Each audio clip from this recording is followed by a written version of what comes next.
नमस्ते दोस्तों, स्वागत है आपका आपके अपने चैनल में। अगर आप अपनी लाइफ में कुछ नया सीखना चाहते हो तो चैनल को सब्सक्राइब जरूर करिएगा। दोस्तों, हिंदू पंचांग के अनुसार भाद्रपद मास की पूर्णिमा तिथि पर पितृपक्ष आरंभ होते हैं, जो अश्विन मास की अमावस्या, जिसे सर्वपितृ अमावस्या भी कहा जाता है, उस दिन समाप्त होते हैं। इस बार पितृपक्ष 10 सितंबर को आरंभ होकर 25 सितंबर को समाप्त होंगे। मान्यता है कि मृत्यु के देवता यमराज श्राद्ध पक्ष में पितरों को मुक्त कर देते हैं ताकि वो स्वजनों के यहाँ जाकर तर्पण ग्रहण कर सके। पितृ भाद्रपद पूर्णिमा पर पितृलोक से धरती पर आ जाते हैं और 16 दिनों तक श्राद्ध तर्पण पिंडदान ग्रहण करके सर्वपितृ अमावस्या की रात्रि को पितृलोक चले जाते हैं। इसीलिए ये 16 दिन पूर्ण रूप से पितरों को समर्पित होते हैं। इन 16 दिनों में पितरों की आत्मा की शांति के लिए पिंडदान, श्राद्ध तर्पण कर्म किया जाता है। पितरों के लिए श्रद्धा से कुछ समर्पित करना ही श्राद्ध कहलाता है। ये 16 दिन पितरों को प्रसन्न कर पितरों की कृपा प्राप्त करने के लिए बहुत ही खास माने जाते हैं। दोस्तों, जैसा कि आप जानते हैं, पितृपक्ष के दौरान कोई भी शुभ और मांगलिक कार्य नहीं किए जाते। शास्त्रों में पितृपक्ष के कई नियम बताए गए हैं। अगर उन नियमों का पालन ना किया जाए तो इससे पितृदोष लगता है, पितृदेव नाराज हो जाते हैं। पितृपक्ष के दौरान शुभ और मांगलिक कार्य करने के साथ ही कुछ ऐसी चीजें भी होती है जिनका सेवन पितृपक्ष के दौरान भूलकर भी नहीं करना चाहिए।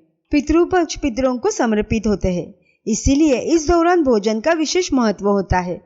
इस दौरान पितरों के लिए भोजन निकाला जाता है, ब्राह्मण भोज कराया जाता है और पंचबलि भी दी जाती है। लेकिन शास्त्रों में कुछ ऐसी चीजों के बारे में बताया गया है जिन्हें पितृपक्ष के दौरान बिल्कुल भी खाना नहीं चाहिए। कुछ ऐसी चीजें हैं जिनका न तो पितृपक्ष के दौरान सेवन किया जाता है और न ही पितरों को या ब्राह्मणों को इन चीजों का भोग लगाया जाता है। तो आइए दोस्तों, जानते हैं कौन सी चीजें हैं जिनका पितृपक्ष के दौरान भूलकर भी सेवन नहीं करना चाहिए।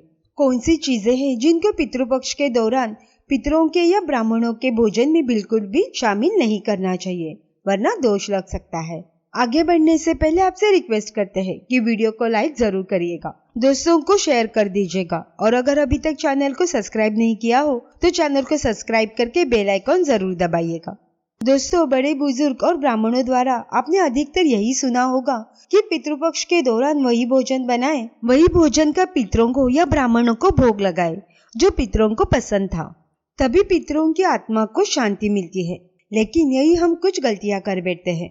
अधिकतर घरों में अधिकतर लोगों के पूर्वजों को प्याज और लहसुन पसंद होता है, तो जब वे भोजन बनाते हैं तो उसमें प्याज और लहसुन डालते हैं और पूर्वजों की पसंद के हिसाब से भोजन बनाकर ब्राह्मणों को वो भोजन करा देते हैं। या फिर जिनके पितरों को नॉनवेज पसंद होता है तो वे नॉनवेज लेकर किसी जरूरतमंद व्यक्ति को पितरों के नाम से दान कर देते हैं, जिससे उन्हें पितरों का आशीर्वाद प्राप्त हो। अगर आप भी ऐसा करते हैं तो भूलकर भी ऐसी गलती आगे से ना करें। शास्त्रों के अनुसार पितृपक्ष के दौरान प्याज, लहसुन, मांस और अंडे का सेवन भूलकर भी नहीं करना चाहिए। पितरों के भोजन में इन चीजों का भूलकर भी इस्तेमाल नहीं करना चाहिए। शास्त्रों के अनुसार भगवान विष्णु और माँ लक्ष्मी जी को पितृदेव कहा गया है। पितरों का भोजन, श्राद्ध, तर्पण, पिंडदान सबसे पहले भगवान विष्णु और माँ लक्ष्मी जी ही स्वीकार करते हैं। उसके पश्चात ये पितरों को मिलता है और भगवान विष्णु और माँ लक्ष्मी जी के पूजन में प्याज, लहसुन, मांस और अंडे का इस्तेमाल करना वर्जित बताया गया है। अगर आप पितरों के भोजन में मांस, अंडा, प्याज, लहसुन इन चीजों का इस्तेमाल करते हैं तो भगवान विष्णु और माँ लक्ष्मी जी उसे स्वीकार नहीं करेंगे, और जब पितृदेव ही स्वीकार नहीं करेंगे तो हमारे पितृ भी उस भोजन को स्वीकार नहीं करेंगे।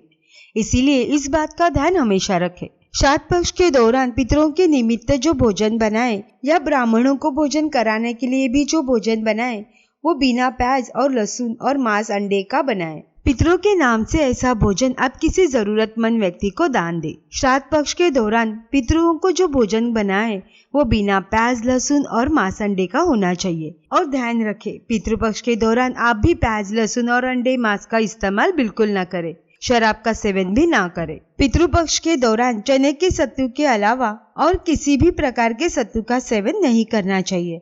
दोस्तों, पितृपक्ष में पितरों का भोजन बनाते समय भोजन में चावल, दाल या रोटी ना बनाएं। पितरों के लिए सदैव पका भोजन जैसे कि पूरी, कचौरी, पराठे इत्यादि बनाएं। पितरों के भोजन में कच्ची चीजें, चावल, दाल और रोटी नहीं बनाई जाती।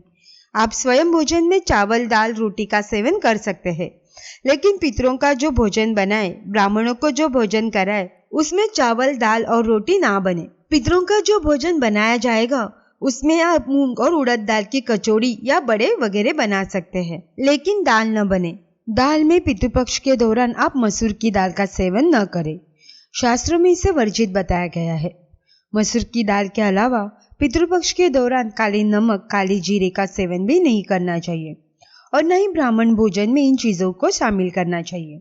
पितृपक्ष में मूली, लौकी, खीरा और सरसों का साग ना तो खाया जाता है और ना ही खिलाया जाता है। श्राद्ध पक्ष में इन चीजों का खाना और खिलाना दोनों ही वर्जित है। श्राद्ध पक्ष के दौरान पितरों के भोजन में नींबू नहीं डाला जाता। आप स्वयं नींबू का सेवन कर सकते हैं, लेकिन पितरों के भोजन में, ब्राह्मण भोजन में नींबू ना डालें। पितृपक्ष के दौरान कई तांत्रिक क्रियाएं भी की जाती है, इसीलिए इस दौरान दूध, दही या फिर सफेद खाद्य पदार्थ जैसे सफेद रंग की मिठाई, बर्फी इत्यादि का सेवन नहीं करना चाहिए। पितृपक्ष के दौरान गाय के दूध का सेवन करने से बचना चाहिए, खास तौर पर वो गाय जिसने हाल ही में बच्चे को जन्म दिया हो, ऐसी गाय के दूध का सेवन भूलकर भी ना करें। पितृपक्ष के दौरान खीर अवश्य ही बनाई जाती है और खीर का पितरों को या ब्राह्मणों को भोग लगाया जाता है। इसीलिए आप पितृपक्ष के दौरान दूध से खीर बनाकर उसका भोग लगाकर प्रसाद के रूप में उसे ग्रहण कर सकते हैं, लेकिन खाली दूध का सेवन न करें, यानी सीधे दूध का सेवन न करें। पितृपक्ष के दौरान कढ़ी बनाना और खाना वर्जित होता है, इस बात का विशेष ध्यान रखें। पितृपक्ष के दौरान कुलित की दाल का सेवन भी न करें। दोस्तों, ध्यान रखें, पितृपक्ष के दौरान आप पितरों के लिए जो भी भोजन बनाएं, उस भोजन में आप तिल अवश्य ही डालें। पितृपक्ष के दौरान जो पितरों का भोजन बनाए, ब्राह्मणों को जो भोजन कराए या पंचबली लगाए या किसी जरूरतमंद व्यक्ति को पितरों के नाम से भोजन दे, उस भोजन में थोड़े काले तिल अवश्य ही डालें। शास्त्रों के अनुसार जिस भोजन में काले तिल होते हैं वह भोजन पितृ ग्रहण करते हैं, लेकिन जिस भोजन में काले तिल नहीं होते उसे भूत या पिशाच ग्रहण करते हैं। इसीलिए इस बात का विशेष ध्यान रखें। पितरों के पूजन में काले तिल डालकर ही आप पितरों को भोग लगाए। काले तिल भूत पिशाच से श्राद्ध के भोजन की रक्षा करते हैं, इसीलिए इस बात का विशेष ध्यान रखें। दोस्तों, पितृपक्ष के दौरान कभी किसी दूसरे व्यक्ति का अन्न ग्रहण नहीं करना चाहिए, यानी कि किसी दूसरे व्यक्ति का भोजन भी ना करें। किसी दूसरे व्यक्ति के घर जाकर ना तो भोजन करें और ना ही किसी दूसरे व्यक्ति के रुपयों का आप भोजन करें। पितृपक्ष पितरों को समर्पित होते हैं। ये पितरों की कृपा आशीर्वाद प्राप्त करने के लिए बहुत ही खास दिन माने जाते हैं। इन दिनों में आप थोड़े से प्रयास से ही अपने पितरों की कृपा प्राप्त कर सकते हैं। वही अगर आप एक छोटी सी भी गलती पितृपक्ष के दौरान कर देंगे तो इससे आपके पितर आपसे नाराज हो जाएंगे। इसीलिए पितृपक्ष के दौरान इन सभी बातों का विशेष ध्यान रखें। भूलकर भी इन चीजों का सेवन पितृपक्ष के दौरान न करें और ब्राह्मणों को भोजन कराते समय इन बातों का विशेष ध्यान रखें, जिससे आपको आपके पितरों की कृपा प्राप्त हो। आज के लिए बस इतना ही दोस्तों। अगर ये वीडियो आपको पसंद आया हो तो वीडियो को लाइक जरूर कर दीजिएगा, दोस्तों के साथ जरूर शेयर कर दीजिएगा और अगर अभी तक चैनल को सब्सक्राइब नहीं किया हो तो प्लीज सब्सक्राइब कर दीजिए, ताकि आप ऐसे नॉलेजेबल वीडियो मिस ना कर पाए। मिलते हैं अगले वीडियो में। Thanks for watching.